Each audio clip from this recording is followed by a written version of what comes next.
учитель, доброе утро, друзья. Посмотрите друг на друга, пожелайте добра.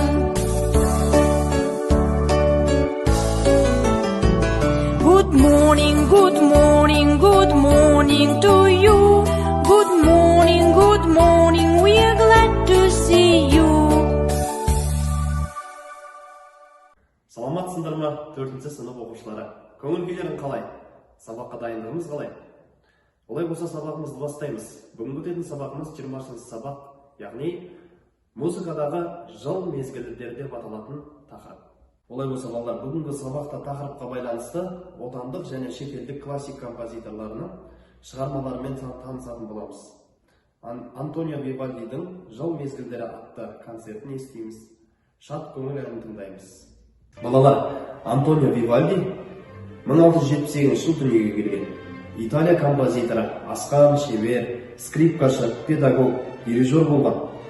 Католик шіркеуінің діни қызметкері және де Венеция қаласында өмірге келген. 40-қа жуық операның авторы. Көптеген түрлі жанрдағы шығармаларын жазған. Ол сол замандағы итальян скрипка өнеріндегі ең ірі өкілдерінің бірі болған. Аспаптық концерттер, әсіресе скрипкаға арналған концерттер оны дүние жүзіне танытқан. Шығармаларының ішінде ең белгілісі «Жыл мезгілдері» атты скрипкалық төрттік концерті.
Осындай керемет музыканы бізге орындап берген кім деп ойлайсыңдар?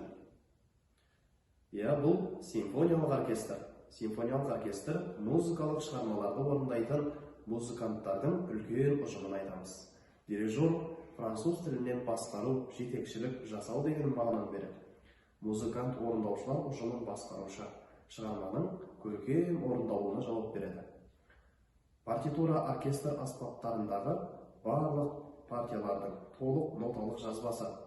Клавир дегеніміз оркестр музыкасын орындаушы мен фортепианоға бейімдеу түрі. Концерттің бірінші мағынасы жұрт алдында музыкалық және басқа шығармалардың орындалуы.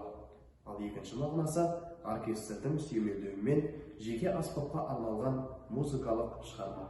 Олай болса болар, қазір шат көңіл әнін айтып үйренеміз. Әнді айтпас бұрын ең бірінші біз не істеп алуымыз керек балалар?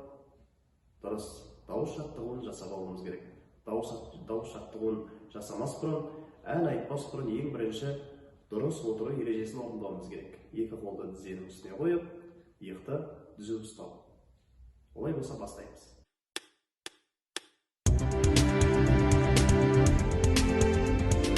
До,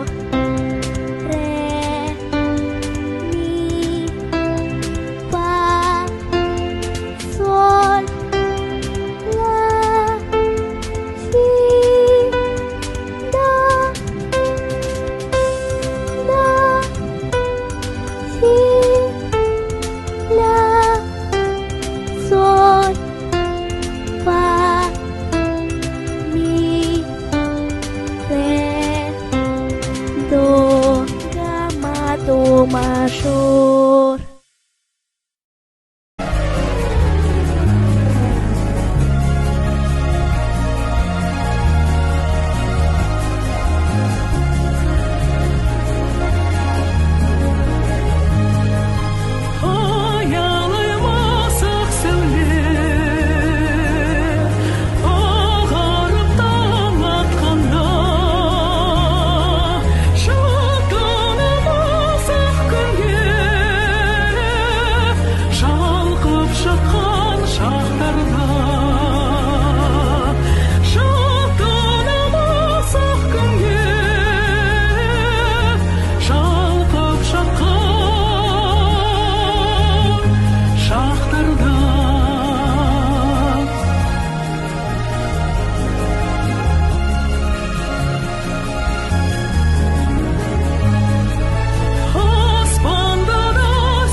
Сабақ ұнады ма? Бүгінгі тақырыбымыз ұнады ма?